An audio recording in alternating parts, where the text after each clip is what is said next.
but to imagine their final fate. Often, their vibrations reach across time. I have heard their echoes through the grass, their lost voices still muffled by the veil of death.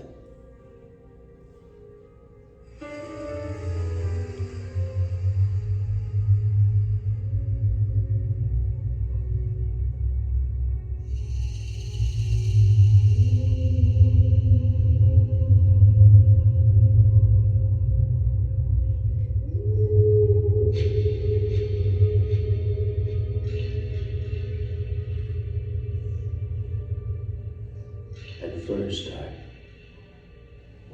I was afraid to listen to their misery. But now I know many of these people firsthand.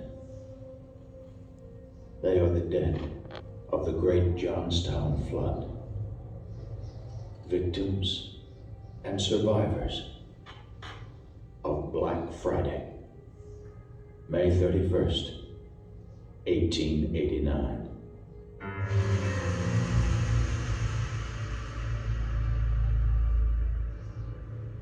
They are all here, the rich and poor, the strong and the weak, the very young and the very old.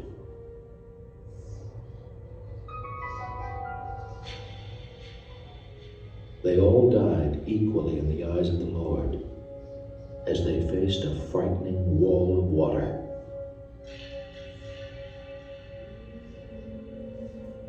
For many it seemed the end of the world, Armageddon, the last judgment as promised by the Bible. Yet, only the day before, these poor souls celebrated life by honoring the dead on Memorial Day.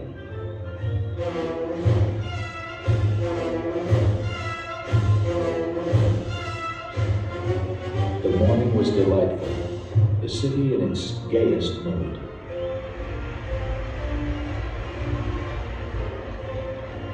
The sky was overcast, but rather pleasant. Few had noticed how dark and threatening the clouds had become.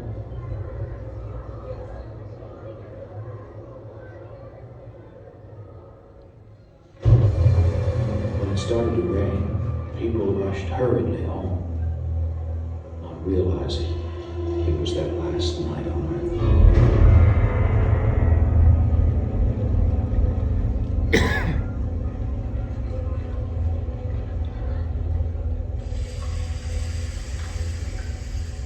Sometimes I hear their screams and shouts, crying out like an ancient dream.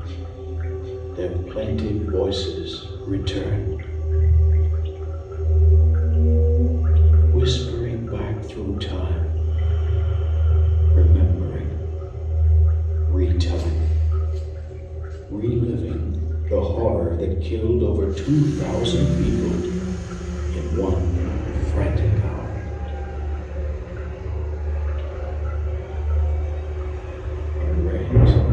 Especially in the afternoon, I hear them weeping through a chorus of falling tears, reluctant to suffer again the pain and sorrow wrought by a deadly rainstorm.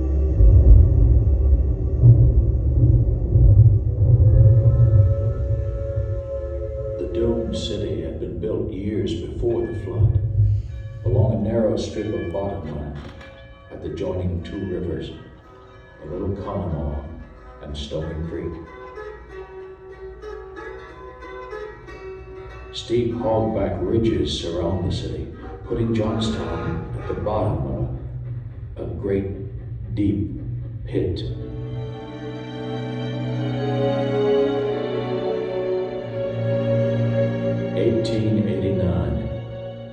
A time when the word conservation was not yet applied to the natural world. Capitalism and commerce slashed at the earth in the name of profits and power. Everything was for the taking. Timber, coal, iron, water.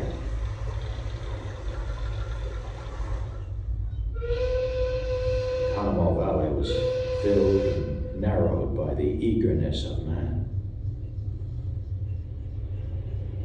New factories, dwellings, and bridges cluttered the river flats. The valley throbbed to the pulse of glowing, molten metal. 2/3 of the iron and steel made in America was produced in this region.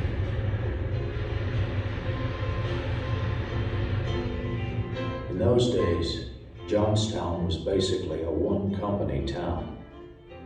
Everyone was beholden to Cambria Iron and Steel. The valley was crowded with 30,000 people, all fueling America's industrial age.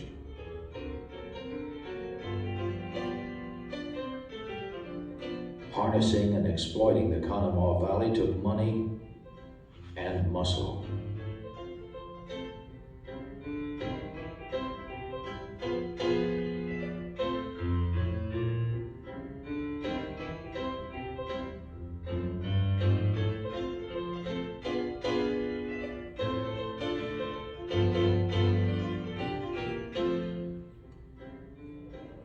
Through the smoke and smells, Johnstown's industrial success was visible everywhere. Paved streets, electric lights, even streetcars. Living was comfortable for the wealthy and attractive to ambitious merchants. I've walked throughout most of this valley, just wandering, searching. I've read most of the flood books. I've talked to some old-timers. One spring, I even hiked the flood's gruesome path, following the railroad tracks. It took me 5 hours. I took the wave of death on my 45 minutes.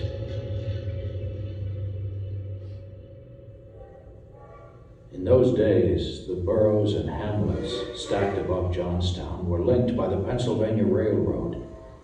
The tracks and telegraph lines ran alongside the little Conemaugh River. A long, slow climb up the mountain, 14 miles, 450 feet.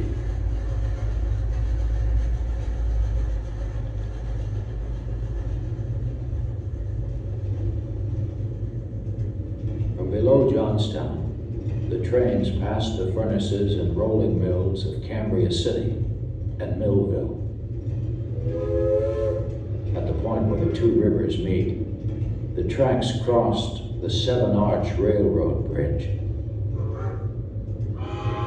Just beyond the center of town were the railroad marshalling yards. East Conemaugh handled a constant flow of freight and passenger trains as they prepared for the steep haul up the mountain.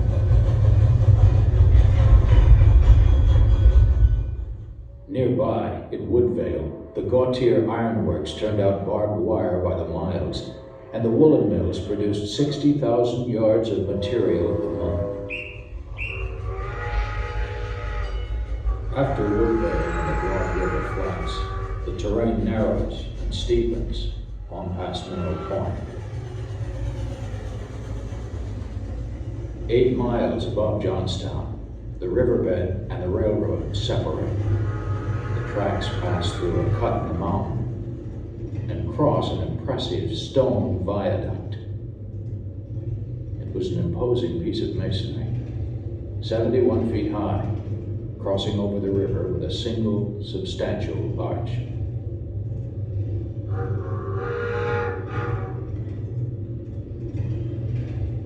Just below the summit, 14 miles above Johnstown, lies the coal mining town of South Fork. A long carriage road continued on up to the old Pennsylvania Canal Reservoir. Years ago, the dam had broken, emptying the lake. Then in the early 1880s, a group of extremely wealthy Pittsburghers had the dam rebuilt and incorporated the South Fork Fishing and Hunting Club. They built a large clubhouse and several private cottages. Their charter suggested quite a noble cause, the protection of game and game fish. The members imported their prey, black bass brought in by the trainload from Lake Erie. Some said they should have worried more about people. The club was a private haven away from the riffraff below. Only the Zions of commerce belonged, capitalist sportsmen like Andrew Carnegie, Andrew Mellon, and Henry Frick. The locals called it the Bosses Club.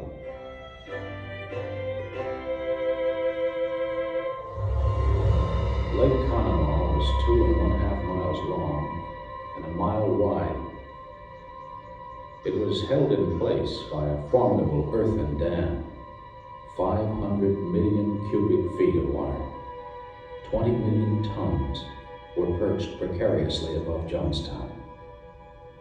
Only earth and stones protected the people below. The old reservoir held enough water to fill a canal nearly 600 miles long, enough to fill a row of barrels that would encircle the earth. Some said the dam was the world's largest, 931 feet wide and 72 feet high. The stockholders of that dam were, in my estimation, criminally responsible. After hearing testimony, we find that the dam was not constructed sufficiently to withstand the overflow. At no time during the rebuilding of the dam was any engineer ever consulted. The club lowered the dam 3 feet so carriages could pass, bringing the lake level dangerously close to the crest. The dam was There was no means of raising excess water. There's no discharge pipe. After hearing testimony, we find the owners of the dam culpable. There's a strong suspicion we must protest against the erection of dams that will be a perpetual menace to the lives and property of those residing below.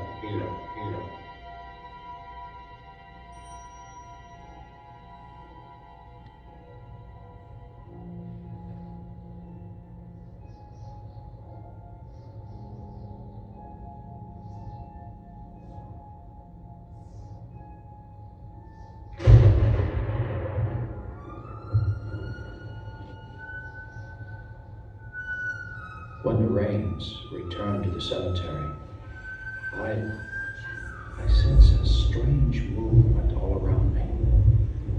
A reunion of souls, remembering the fateful storm that... It snowed in April, and May was the whitest on record. 11 days of rain fell on Johnstown that month, saturating the hillsides and filling the streams. The valley folks were all used to spring floods and didn't even pay much attention to them anymore. One more storm was hardly noticed. People had seen the riverbank full before, but never as high as it was that Friday. From 7 o'clock on, the water rose, cascading down the hills, racing towards town. 18 inches an hour the water rose. The narrow banks of both the Conemaugh and Stony Creek were overflowing, threatening bridges, tracks, streets, and flooding basements. Johnstown was again underwater. All morning, boats and wagons carried people to safety, and many moved to higher ground.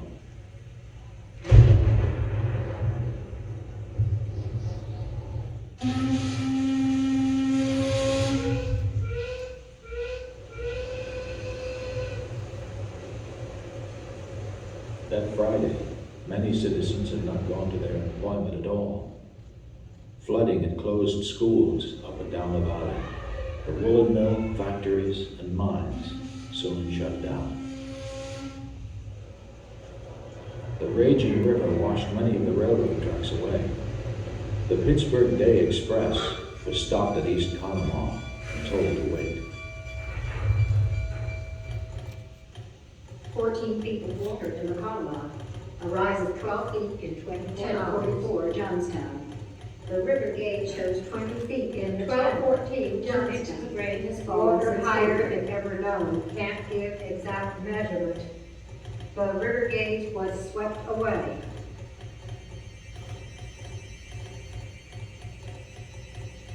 South Fork Dam is liable to break. Notify the people of Johnstown, South Fork Dam is becoming dangerous. South Fork Dam is becoming dangerous. South Fork Dam is becoming dangerous. Water is running over the breast of the dam. Prepare for the worst. The center of the dam seemed to push out all at once. Not a break, just one big push down the mountain.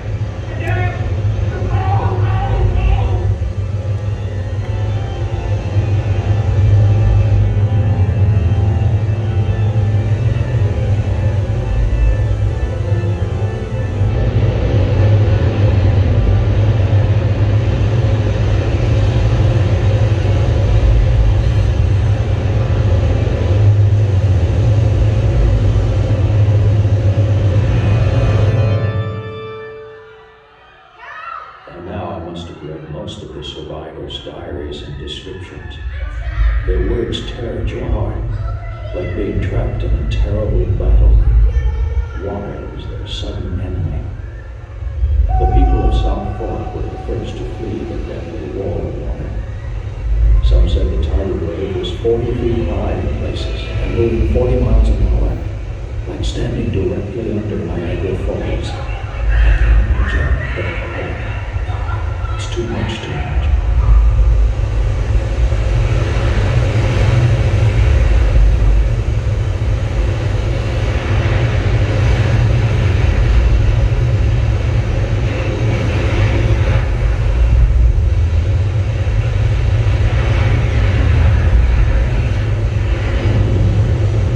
As the crushing torrent reached the oxbow, the water divided, one part passing quickly through the railroad cut, and the other following around the regular river channel. Water and debris poured through the cut and over the top. Trees, buildings, rocks, all piled up. Then minutes later, the main wave reached the viaduct, moving 30 miles an hour. The giant stones held momentarily, but it all let go at once.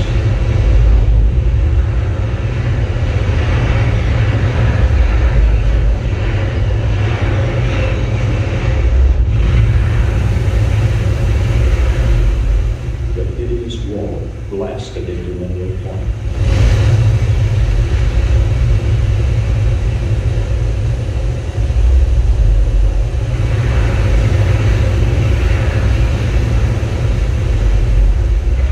Woodbury was leveled in 5 minutes. Almost everything was swept away. The streetcar barns, the woolen mill, and hundreds of houses. When the wave hit the Gautier wireworks, the boilers exploded into geysers of steam. As the wave passed, all that remained of Woodvale was a desolate plain, laid bare to bedrock.